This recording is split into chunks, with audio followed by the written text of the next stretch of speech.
আসসালামু আলাইকুম। চলে আসুন আমরা আজকে আমাদের পার্সেল প্যাকেজিং করি। তো আজকে খুব ইন্টারেস্টিং একটা পার্সেল প্যাকেজিং। তো শাহেদ ভাইয়া নামের একটা ভাইয়া হচ্ছে আপুর হবু বউর জন্য আমাদের কাছ থেকে ৩ টি স্কুপ অর্ডার করেছিল ৳১৫০। তো ভাইয়া বলেছিল এটা হাইড রাখতে। আর হচ্ছে আমরা যখন পার্সেল প্যাকেজিং করব ওটার মধ্যে যেন একটা চিরকুট দিয়ে দেই। তো ভাইয়াটা লিখে দিয়েছে চিরকুটে আমরা কী লিখবো। সো ভাইয়ার জন্য কিন্তু আমরা এই কাজটাও করে ফেলেছি।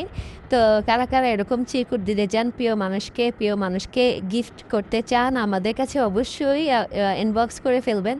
তো আমরা মুনিয়া আপুর পার্সেল প্যাকেজিং করছি। মুনিয়া আপুর পার্সেলটা আপনারা এটা দেখবেন তখনই যখন মুনিয়া আপু হাতে পার্সেল পাবে, তারপর আমরা এই প্যাকেজিং ভিডিওটা রিভিল করব। তো পার্সেল প্যাকেজিংটা করা শেষ হয়ে গেলে আমরা হচ্ছে এটার মধ্যে ভাইয়ার চিরকুটটাও দিয়ে দিব। তো সবাই দোয়া করবেন ভাইয়ার জন্য, ভাইয়ার হবু বউয়ের জন্য। তো এরকম কারা আমাদের কাছে চিরকুট দিয়ে পার্সেল দিতে চান তারা অবশ্যই কিন্তু আমাদের সাথে কন্ট্যাক্ট করবেন এবং ইনবক্স করে ফেলবেন। যারা অর্ডার করতে চান তারা তো ইনবক্স করবেন। ধন্যবাদ।